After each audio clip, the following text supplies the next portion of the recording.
Olá, pessoal, bem-vindo a mais um episódio do nosso Woundcast. E hoje a nossa convidada, mais que especial, que já está aqui com a gente já tem um tempinho. É uma honra estar aqui com você, dividir essa mesa aqui com tantos assuntos interessantes. Estamos hoje com a Fabiana Oliveira, ela é enfermeira e estomaterapeuta. Bem-vinda, Fabi. Obrigada, Lu. Mais uma vez aqui com vocês. É um prazer enorme, é uma honra. Vocês sabem que eu adoro ficar aqui e conversar sobre assuntos que são muito pertinentes ao que eu faço no dia a dia. Obrigada pelo convite. Nós que agradecemos. E hoje o tema é um pouquinho diferente, é gerenciamento de exudato. A Fabi já esteve aqui falando de diversos assuntos, de prevenção de lesão, de terapia por pressão negativa, de custo-efetividade, mas hoje é uma dinâmica diferente. A gente abriu caixinhas de perguntas no Instagram e tivemos muito engajamento, o pessoal com muita dúvida sobre esse tema, que eu acho que é um tema que todo mundo tem dúvida e é algo que a Hartmann sempre quer inovar sobre isso, né? Trazer tecnologias com que suprem as necessidades e as dores dos clientes. Então, eu vou começar aqui com algumas perguntas. A Fabi vai responder aqui pra gente, o máximo que a gente conseguir com o nosso tempo. E vamos lá, podemos? Podemos, vamos lá. Então, tá bom. Pergunta número 1. Chegou aqui pra gente. Existem diferentes tipos de exudato? Sim, existem diferentes tipos de exudato. E quando a gente fala de exudato, eles variam de basicamente 3 tipos. Que é o exudato seroso, o exudato sanguinolento e o exudato purulento. E os outros exudatos que a gente tem, eles variam dessas 3, podemos dizer, matrizes, vai. Aí a gente tem o serosanguinolento e o piosanguinolento. Se você for ler em algumas literaturas, você até acha mais outros 2 tipos, pelo menos. Mas, geralmente, são esses 5, variando desses 3 tipos que a gente tem de base. E aí vai depender da característica de cada um, para a gente dar um nominho específico para ele. Podemos dizer que basicamente são esses. Show. Fabi, continuando então a pergunta dos tipos de exudato, tem mais uma pergunta bem bacana aqui. Qual a diferença entre exudato e transudato? Vamos lá, essa pergunta faz a gente voltar lá na época da faculdade, né? A diferença entre transudato e exudato, o transudato, quando a gente vai pensar em composição, ele tem menos proteína. Já o exudato, ele tem mais. O transudato, ele vem das diferenças de pressão. A pressão hidrostática e tem a pressão oncótica. Na pressão hidrostática, você tem como se fosse uma pressão dentro do vaso que vai fazer com que o líquido extravase pelas paredes. Na pressão oncótica, já é pela diferença de proteína, então você tem menos proteína dentro do vaso e aí acaba extravasando mais líquido pro espaço fora do vaso. E já no exudato, você tem uma inflamação. A causa dele é uma inflamação. Você aumenta a permeabilidade do capilar e o líquido vai e extravasa. Geralmente, você tem as duas coisas. Você pode ter as duas coisas na composição ali do líquido que sai da ferida. Porque você pode ter um edema ali perto, por exemplo, e aí você pode comprimir, por exemplo, que acontece nas lesões venosas, e aí você vai ter transudato e exudato. Mas ali na prática é muito difícil, se você tiver na ferida, você diferenciar as duas coisas. Quando o paciente tem mais edema, aí fica um pouquinho mais fácil, porque aquilo que sai é o transudato. Mas na ferida, acaba que você mistura ali, acaba nomeando também como exudato tudo. Você não faz muito essa diferenciação. Show. Próxima pergunta. Quais são os fatores que influenciam na produção da quantidade de exudato? Os fatores Desculpa? Quais os fatores que influenciam na produção da quantidade de exudato? Os fatores que influenciam, tem vários fatores que podem influenciar. Um deles, por exemplo, o tamanho da lesão. Isso é um fator que pode, uma ferida maior, ela pode exudar mais. Tem até algumas histórias que uma ferida profunda, por exemplo, a lesão por pressão estágio 4, o paciente pode perder até 100 gramas ali de proteína junto com o exudato. Então, ela tende a exudar mais. Vai depender da etiologia. As lesões venosas, as lesões de perna, elas tendem também a exudar mais. As lesões oncológicas também tendem a exudar mais. Tem também as lesões que tendem a exudar menos, que são as lesões isquêmicas. Medicação que o paciente utiliza, isso pode influenciar. Quando você tem uso de anti-inflamatório não esteroidal, o paciente tende a exsudar. Medicação que vai ali mexer na bomba de cálcio também, pode, aqueles antihipertensivos, que é mais comum o paciente utilizar, isso também pode fazer com que a lesão exsude mais. Presença de tecido necrótico, presença de inflamação, infecção e a fase da cicatrização também, viu? Pode fazer diferença na quantidade de exsudato. Lembrando que na fase inflamatória, a ferida, ela tende a exsudar mais, e isso é normal, isso é esperado. E um ponto que você chegou, que você falou agora nessa resposta, que é a próxima pergunta. Paciente perde proteína pelo exsudato? Perde. Ele perde albumina, ele perde globulina. Sim, ele pode perder bastante, igual eu falei lá atrás. Dependendo do tamanho da lesão, é importante até a gente monitorar, viu, gente? Porque a gente acaba negligenciando essa parte, e é ali que a gente faz juntinho com o nutricionista. E é algo que passa super assim despercebido, né? Passa muito. Você vê a ingesta do paciente e você se liga a várias outras coisas. Na hora que você vai ver, o paciente não tá atingindo, não tá cicatrizando, não tá fazendo um monte de coisa. Você vai ver, troca curativo várias vezes ao dia. E você precisa, muitas vezes, contabilizar na hora de fazer ali o balanço da ingesta calórica e proteica do paciente para ver a necessidade de repente, suplementar. Então, isso pode impactar bastante. E a nutrição vem crescendo, vem vindo com muita performance nesse quesito, né? Para justamente não passar despercebido e não influenciar ali no tratamento, isso, né? Quando a gente, exatamente. Quando a gente entra ali, hoje é muita questão multidisciplinar, né? Quando você vai tratar lesão de paciente, quando você vai tratar um paciente, na verdade, como um todo. E o nutricionista é aquele que a gente trabalha ali corpo a corpo. Eu falo que eles são os nossos melhores aliados para muita coisa. Com certeza. Muito bom. Próxima pergunta. Quais problemas estão associados ao incorreto manejo do exsudato? Você pode impactar em bastante coisa quando você não maneja corretamente o exsudato. E lembrando que manejo, que a gente tende a falar, pensar só, ferida que exsuda muito. Mas também tem as feridas que não exsudam. Então, manter ali o ambiente ideal vai fazer a diferença. E quando eu tenho não tenho um equilíbrio nisso, né? Eu tenho, por exemplo, excesso de exsudato, eu posso ter maceração de borda. Se eu tenho maceração de borda, aí vai ela. Como funciona a cicatrização? Vai cicatrizar de baixo para cima e de fora para dentro. E a gente sabe que as bordas das lesões, elas são muito importantes ali no processo de cicatrização. Então, se eu não faço esse manejo adequado, eu tenho ali maceração, eu vou ter um retardo ali daquela cicatrização. Se eu tenho um ambiente muito úmido, o que ele pode fazer ali? Pode ser o bercinho para a bactéria, vai começar a infectar, pode infectar aquela lesão, e aí vai impactar na cicatrização também. Então, é importante a gente ter um manejo ideal e de acordo também com cada tipo de ferida. Acaba abrindo outros pontos ainda a mais, né, para comprometer aí o trabalho ali da ferida em si. Né? Exatamente. Muitas pessoas, elas têm dúvida, né? A ferida fica mais úmida, mais seca, mas na verdade nenhum extremo e nem outro. O equilíbrio ali é que vai fazer a grande diferença. Show. Vamos para a próxima pergunta. Quais métodos clínicos de avaliação e controle da produção de exsudato? Os métodos clínicos, então, para eu avaliar o exsudato, eu preciso avaliar 4 pontinhos ali. Primeiro, a quantidade, o tipo, as características dele, né? E se tem odor. Cada exsudato, ele tem uma característica diferente do outro. Por exemplo, a gente falou lá atrás, né? Da questão do exsudato seroso. O exsudato seroso, ele já é mais clarinho. Né? Ele já é mais fluido, bem parecido com água mesmo. Quando a gente vai para o exsudato sanguinolento, ele já é mais vermelho, bem parecido com sangue mesmo, né? Que você tem ali. Alguns falam hemáticos. Essa terminologia ela pode mudar um pouquinho, vai de pessoa para pessoa, mas quer dizer basicamente a mesma coisa, né?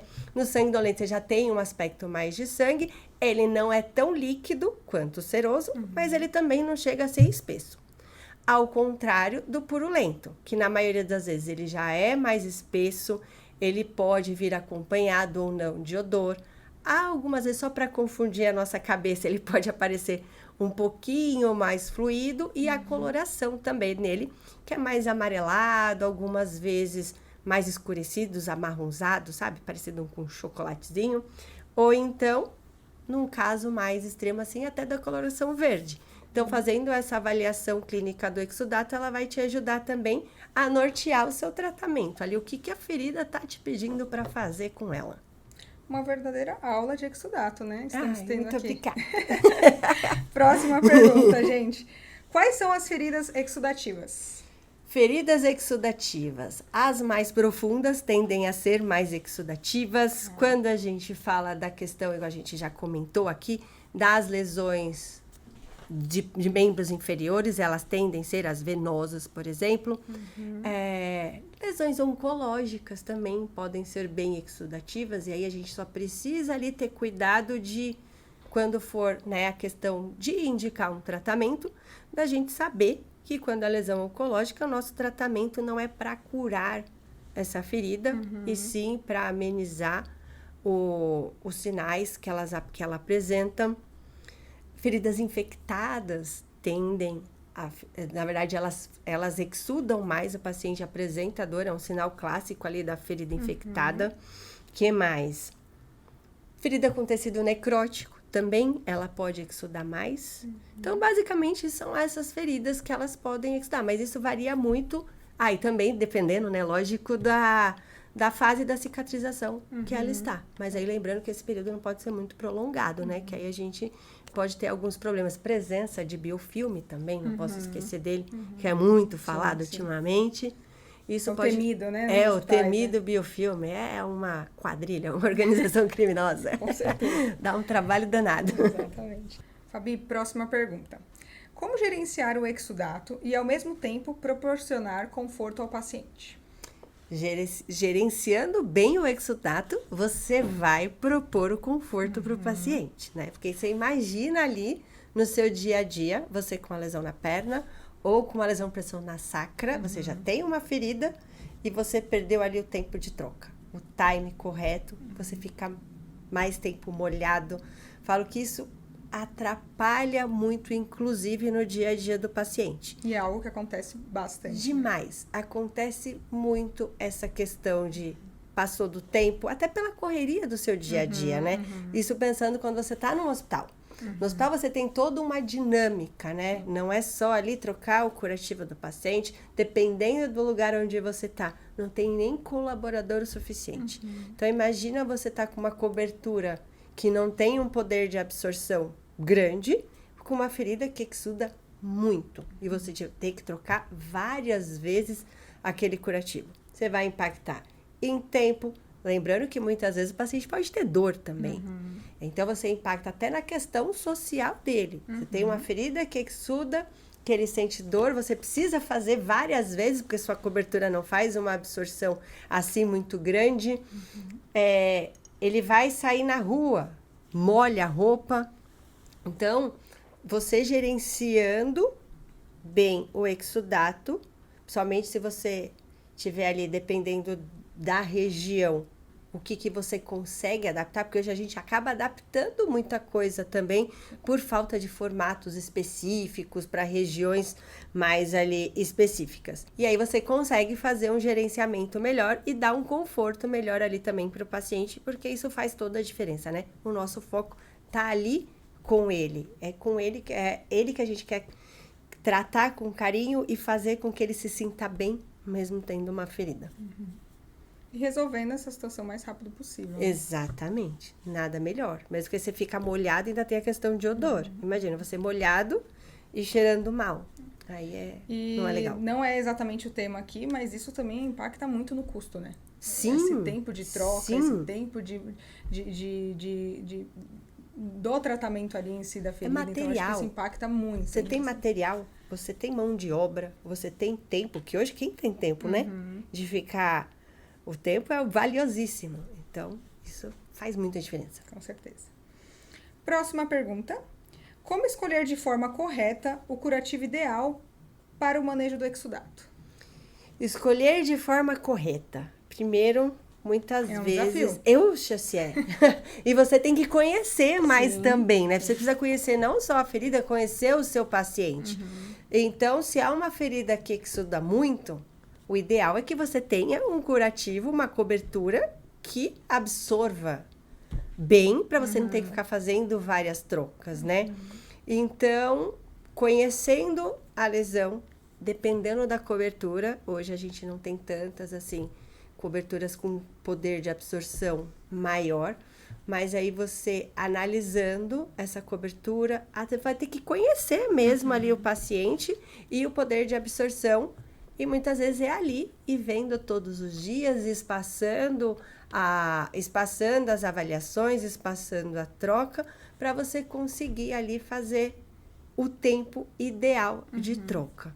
Até porque cada lesão tem o seu perfil e o tempo ali de durabilidade, né? Tem o seu perfil, tem a sua localização, tem a sua fase, tem infecção ou não. Então, isso vai fazer diferença. Vai fazer diferença na hora de você fazer o seu curativo. E hoje é muito complicado dependendo da região onde o paciente tem, né? Quando você chega ali, por exemplo, na região sacral, vou falar mais da minha realidade, que é um paciente que está ali internado com uma lesão por pressão na sacra, drenando absurdo, e aí você já está próximo de uma região que já é úmida, que é a região íntima, e aí você acaba tendo que dar uma adaptada ali, né? Na questão até mesmo dos desníveis, dos acidentes ali anatômicos. Tem paciente que tem ali o bumbumzinho mais para dentro, outro não, uma fenda interglútea maior, e você precisa fazer essa adaptação. E muitas vezes quando você precisa adaptar, o que acontece? Você não adapta da melhor maneira possível e acaba tendo escape. O que é ruim também quando a gente fala em manejo de exudato. Você tem uma cobertura e ela simplesmente solta porque ou exudou mais a ferida e você acha que ela tem um poder de absorção X, mas ela não conseguiu absorver.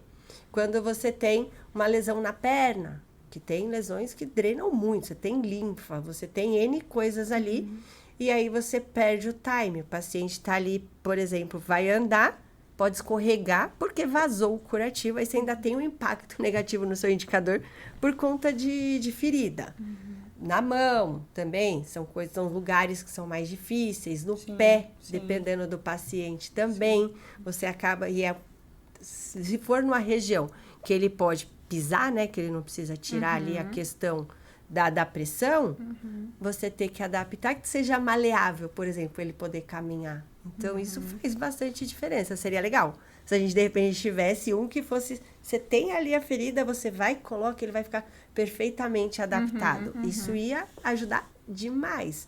Eu ficaria super feliz se tivesse alguma coisa dessa maneira, porque agiliza, é paciente confortável, você tem mais tempo de pensar em outras coisas também, agir na prevenção, por exemplo, ao invés de ficar ali quebrando a cabeça, como vou vedar, como vou absorver ali todo o exudato, para não impactar ali na cicatrização do paciente. Então, isso faz uma grande diferença. E com falando certeza. aí da troca, já que você falou bastante aí dessa importância da troca, né? É a próxima pergunta. Como saber o tempo de troca ideal do curativo? Primeiro você precisa conhecer a cobertura, tá, gente? Você precisa conhecer a ferida, como é que ela está ali, e a cobertura. Hoje a gente fala muito de tempo de... Geralmente, né? As empresas vêm ali com um tempo de troca das coberturas, lembrando que ali é o período máximo, tá? Às vezes as pessoas leem, ali pode ficar 7 dias. Se for 7 dias, então não vou trocar antes. Não, é até 7 dias. Se saturar, você vai ter que trocar antes. Então, é observar ali a cobertura até Ou ao você... contrário, né? Ou passar de 7 dias ali. Isso, também esperar uma pode performance. acontecer. Isso, quando ela exuda um pouquinho menos, aí a gente vai fazer ali aquela questão do tempo. Mas você precisa avaliar essa cobertura, avaliar a pele do seu paciente. Lembrando que é importantíssimo, tá? Quando a gente vai fazer a avaliação do exudato. Às vezes a gente cai na tentação e não orienta, por exemplo, se o paciente vem via ambulatório. Não troque o seu curativo antes de vir para avaliação. E aí ele troca. E aí você perde totalmente o time ali, você perde a noção do quanto que está exudando. Né? Se você precisa... Quanto não evoluiu. Exatamente. Se você precisa trocar antes, até para você ali programar tempo de troca. Então, observando, avaliando, pede para o paciente, pode deixar o curativo sujo, que a gente vai lá avaliar, a gente troca, não tem problema. Inclusive, unidades de internação, UTI, isso faz diferença. Deixem curativo sujo para as feridas serem avaliadas, por favor. E essa troca de informação ali com o enfermeiro e o paciente é super importante, né? Para justamente não ter essa mudança. E o exudato fala muito, viu? Eu falo que ele é o tagarela da ferida, porque ele denuncia muita coisa. Então, avaliem o exudato e façam o manejo dele de maneira ideal, por favor, que aí vai, entre outras coisinhas, né? Mais que a gente tem que fazer, mas aí as chances de sucesso são maiores. Arrasou.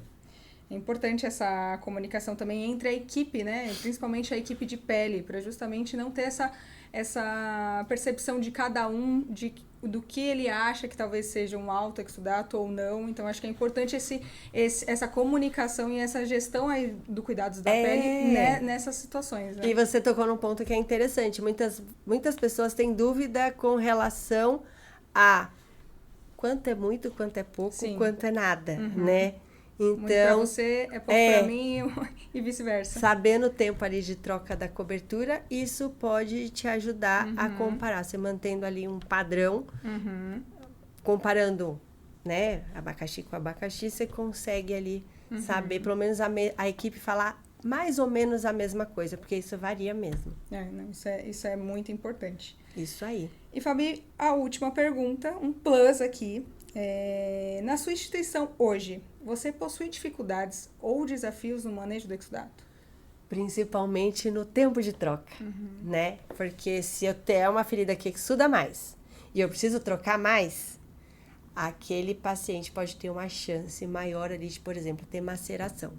Principalmente dependendo da dinâmica do lugar onde ele está, isso pode ser um problema. E geralmente costuma ser de fato.